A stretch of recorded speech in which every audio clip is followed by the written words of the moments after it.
Well, since we've got people here, we could just initiate maybe a conversation if anyone wants to Yeah, unmute and just what do you see in the last week or two? Any specific questions or thoughts I can around tell the you what I'm industry? seeing. All right, bring it on, I'm Mark. definitely seeing activity picked up.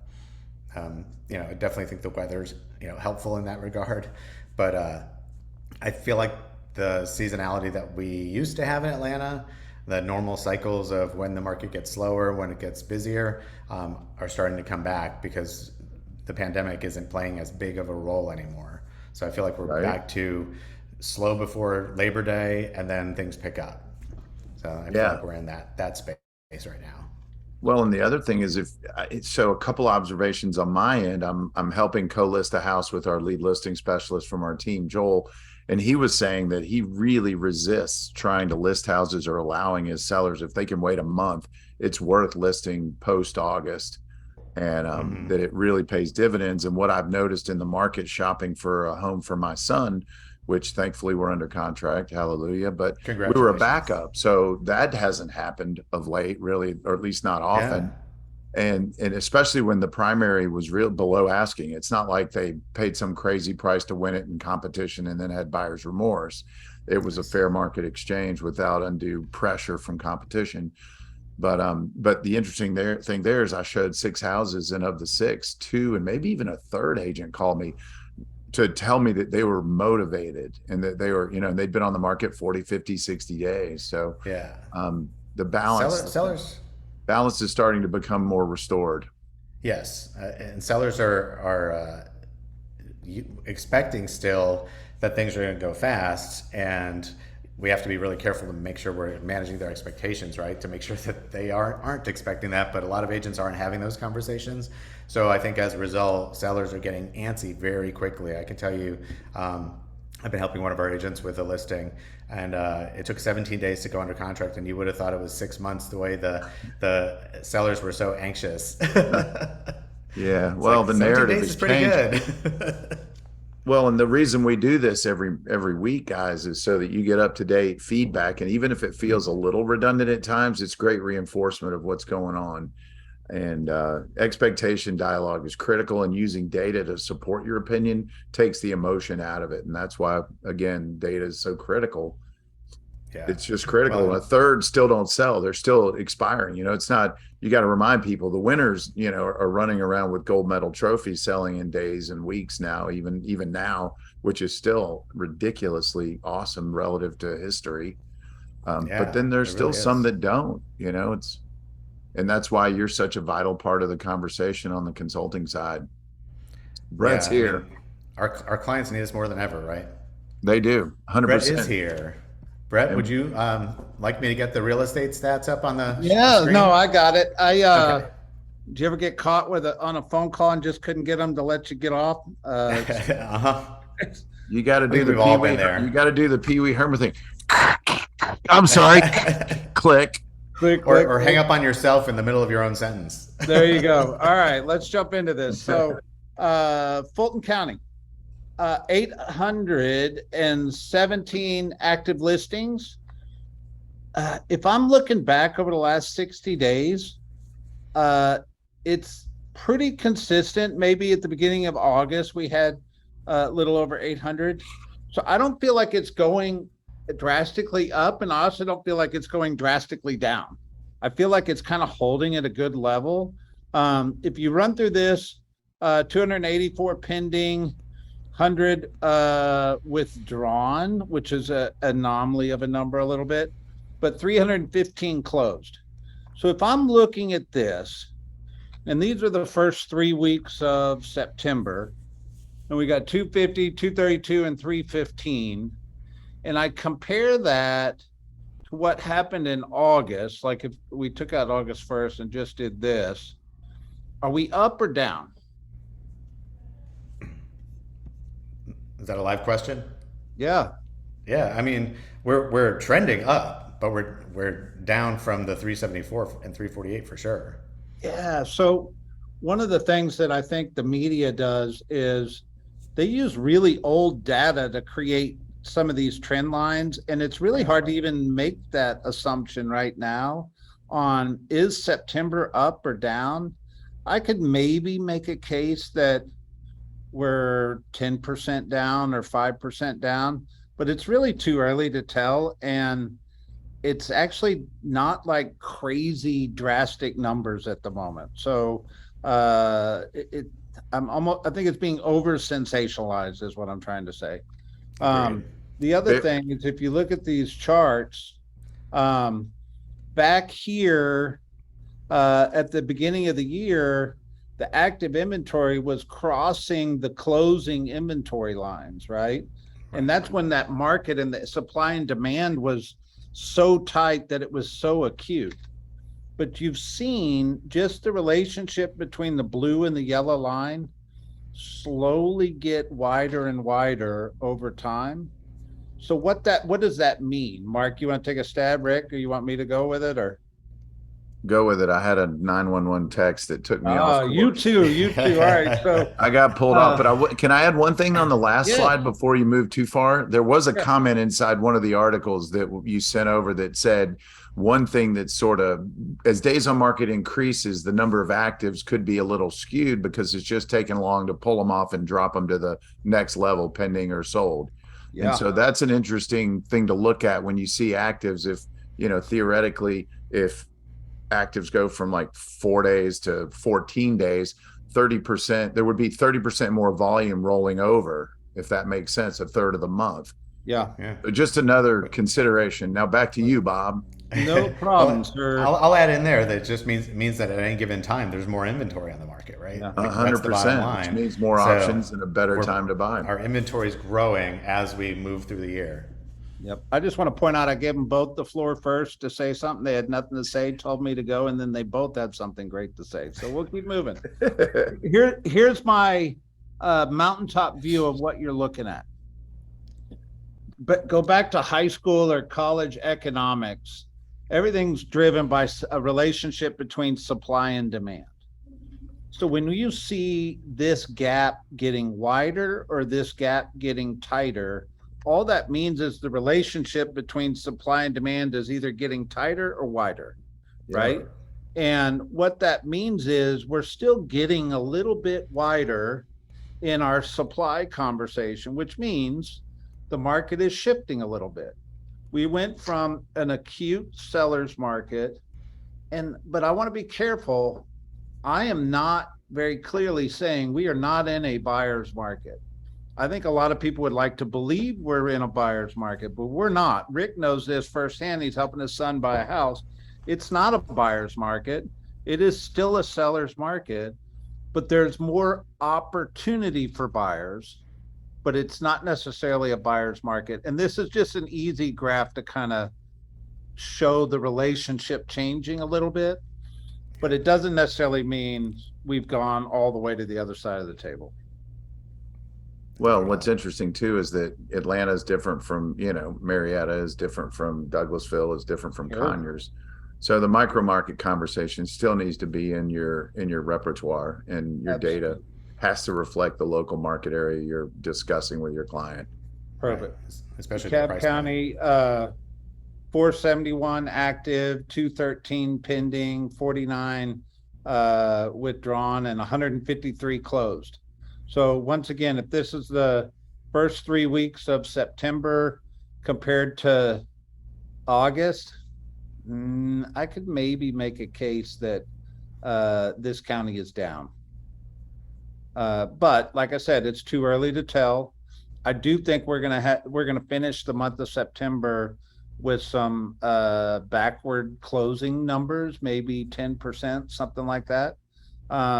But like I said, I'm not predicting that. I'm just saying that's what it's starting to look like.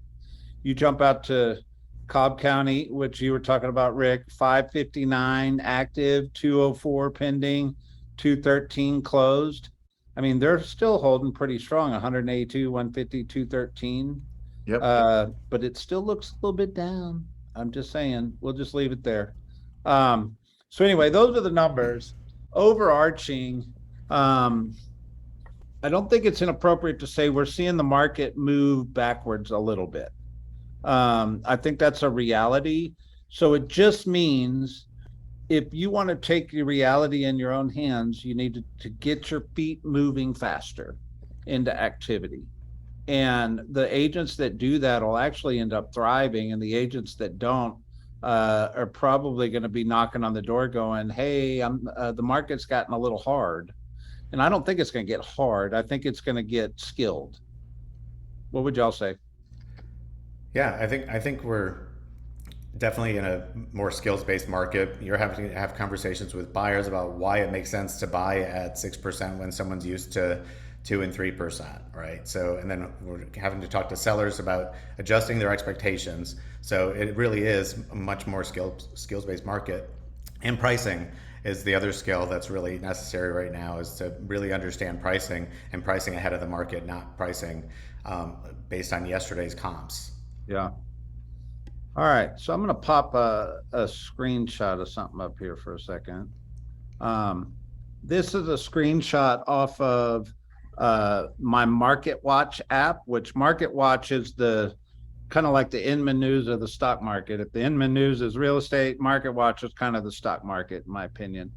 And so, all intents and purposes, every news media is reporting that the building permit world is down, meaning builders are building less real estate or less houses. However, every analyst just changed their rating of all these production builders to overweight, which just basically means they're expecting them to be strong in the future and you should go buy these stocks. So I find this interesting as the builders are contracting a little bit. I actually think this is a ode to business, meaning we think the builders got really smart in the Great Recession on how to turn profit and how to expand and contract as needed by market conditions. And I think it should be encouraging to agents to know that the building community is perceived as going to be strong in the future. And if builders can weather a economic change and find a way to thrive, so can we. What do y'all make of it? I found it interesting. Well, and a lot of this has to do with their balance sheets, right? And how much money they have in reserves and how leveraged they are and things like that. And I think you're right. From 2006 to 2012, well, to not really now, builders have learned a lot of lessons. And the biggest is not to be overextended and to not be so aggressive in speculation. Yeah. Yeah. Rick, And around two things, the cost to build isn't getting cheaper, even though certain things have come down, like lumber's gotten better and sheets of plywood. It's still expensive and labor's peaked out. And so they're probably being smart with how they push their capital and their capacity to borrow. And there's uncertainty around interest rates and buyer demand headed into, winter months. So I think they're probably just fulfilling the promises and orders they have and just being prudent, to Mark's point. And carrying costs is the number one, if it kills them first and foremost. If you have lots of standing inventory, they're making house payments on your behalf until a buyer buys it. And to get stuck with a lot of inventory, that was the kiss of death back in 2007 and 8. Yeah. And I just want to go back to it's business. As a business person, we should all evolve and learn from the mistakes of the people that lived before us, right? So when we're on this call saying, get your feet moving, get into activity, hold your money accountable, understand the difference between an investment and an expense. These are all big conversations, but it's because we've lived through some things, and the people that in your office that have lived through, we're putting them on panels saying, what'd you do? How'd you win? The more plugged in and you're hearing these things on these conversations, the more prepared you'll be in the future. Agreed. Yeah, and I think everyone on this call tends to be that proactive person.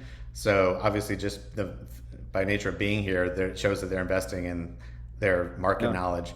But we need them to start pulling other people in. So go tell people in your market center to come to this. Yeah, Out of 1,500 agents, I don't want to make mention of how many are on the call right now. All right. This article, I actually brought it on the call today for an opposite reason of what the article's saying. So what it's talking about is there's 3 U.S. states that have the most vulnerable housing market by far. And those 3 states are New Jersey, Illinois, and California. And one of the things that we've talked about before, and I like to reiterate, is one, in a major metropolitan area like Atlanta, we're usually the last to be disrupted by economic conditions and the first to recover. And there's a lot of factors to that, meaning we have a thriving industry in our city. We have affordable housing in our city. But there's a thing in here that I think is really important to point out. And you'll see it if I can just find it here. This right here. The markets that are most likely to be disrupted have an unemployment rate that's well above the national average. So once employment goes, it disrupts the economic conditions of a city, and it disrupts the economic conditions of the housing market, right? What is our unemployment rate in Atlanta right now? I don't know. Extremely low, but yeah, it's equal or better than the national average, right? Yeah. So it just goes to show we're in a healthy real estate. We're in a healthy place to sell real estate. That's for doggone sure, right? And you're going to hear things in the news and the media that aren't going to necessarily pertain to us or our market. And it just goes. Rick always talks about the hyper local experience to real estate, right? Yep. Perfect. Well, and they're trying to, they only, their job is to collect eyeballs so that you see the advertising, opportunity for them, and bleeding edge, cutting edge, misleading edge, old data or global data that doesn't really apply always gets played if it gathers eyeballs and attention. All right. You'll never see a headline that says everything's fine. We have no murders, no theft, nothing to report tonight. Right. We're going to the Yellow Daisy Festival. Well, but don't you find when you have perspective around the media, when you see it, you actually feel more educated because you actually don't take it for surface value. You take it as a talking point that you can contradict because of your education or your knowledge, right? And that's what we bring to this call. Mark, do you want to share your seasonality stuff? Yeah, let me just throw that slide up. Let's see if I can find it.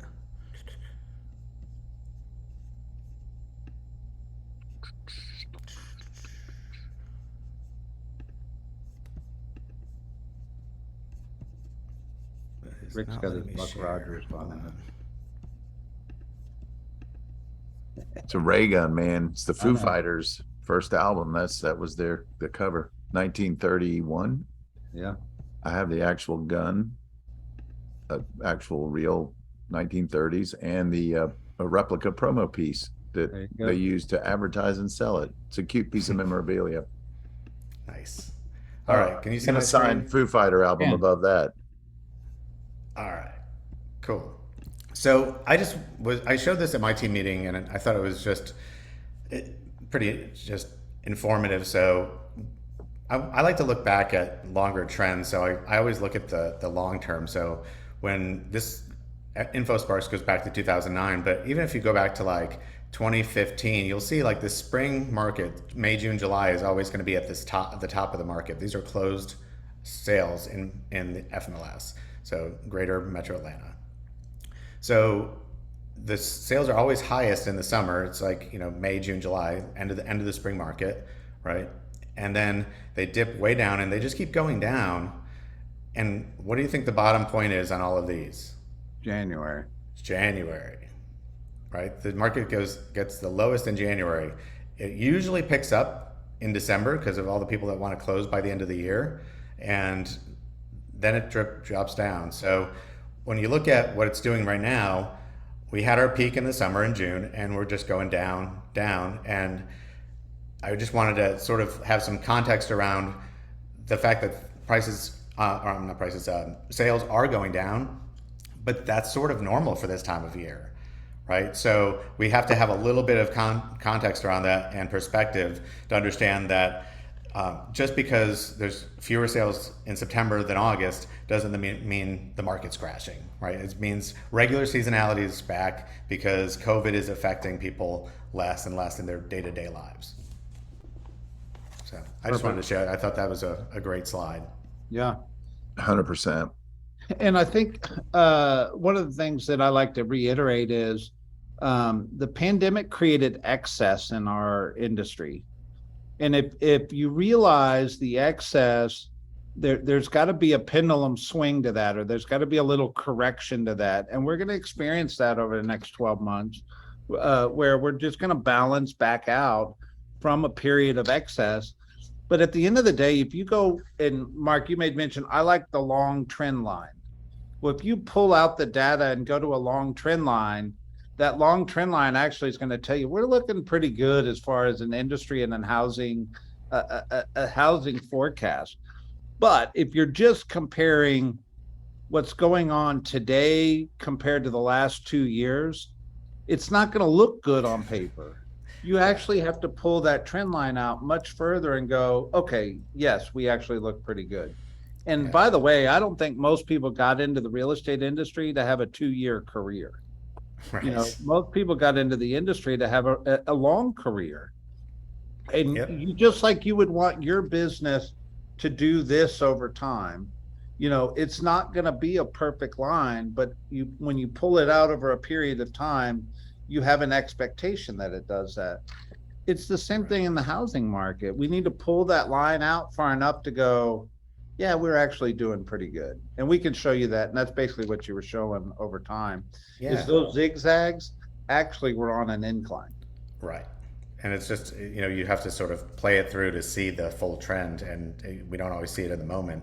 But I think for me too, the important thing is to also, on the complete opposite side of that, is understanding that, yes, you know, we're going back to sort of pre-pandemic levels, but also just understanding that we are seeing higher interest rates and lower inventory, so the market is tougher. There are more agents in the market than have ever been in before, so there's fewer deals and more people competing for them.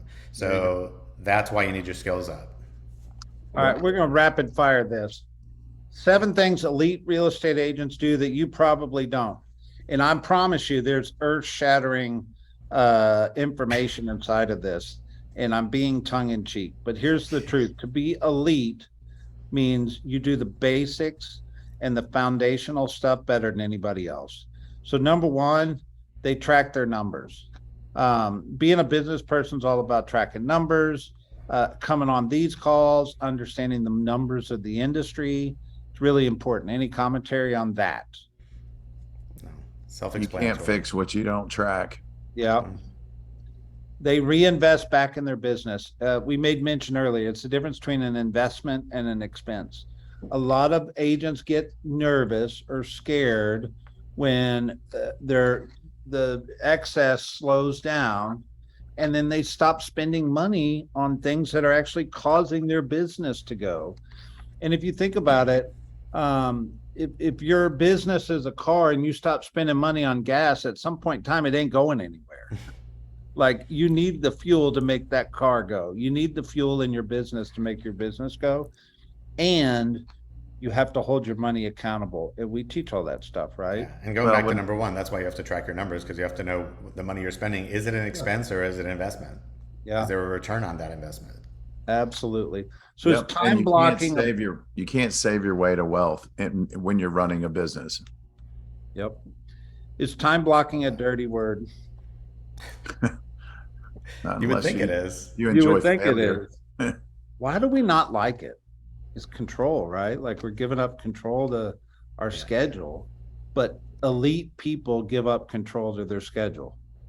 And just having your life time blocked is a big, big deal. And that's what success comes from. If you're trying to live an entrepreneurial life and doing what you want to do when you want to do it, you'll never be great. You have to actually almost submit yourself to a schedule. And once you give up that control and work the schedule, you'll actually find that it creates freedom for you, but it doesn't seem that way on the front end. It also reduces anxiety. You know, if you're in control of your schedule and you have a plan, then there's not as much to be anxious about, and that anxiety goes down because you're working a plan. Yeah. I'd be willing to bet that if you polled everyone on this call in any real estate office, that none really submit to 3 hours of lead generation a day. So I would also submit that if you double what you're currently doing in terms of focus calls, connections, and quality conversations, you'll double your business. And the difference between average and superstar in our industry is one, possibly two transactions a month. And there's 6 point some million people. So even if the market's down 20%, you have to find one extra person a month to be on top of your game and to elevate your results. There you go. They study their local market daily, knowing your numbers, just being on this call. We study it once a week.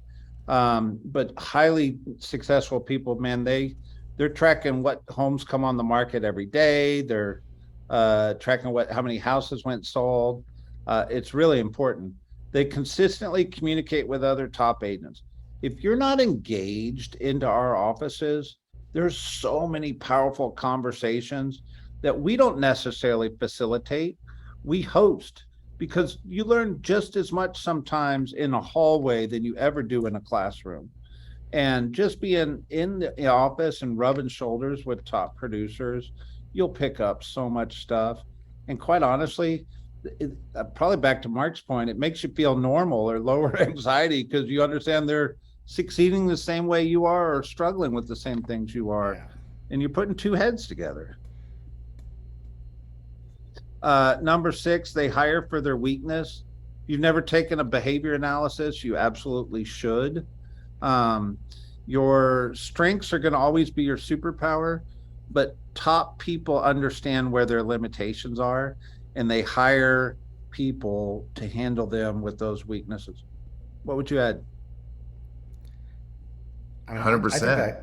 Yeah, I think that KPA is such a great interview tool and a conversation starter that everyone should do it. And honestly, if I were in a relationship, I would be giving it to my partner to take it as well, because you learn so much about the person as you're going through that process.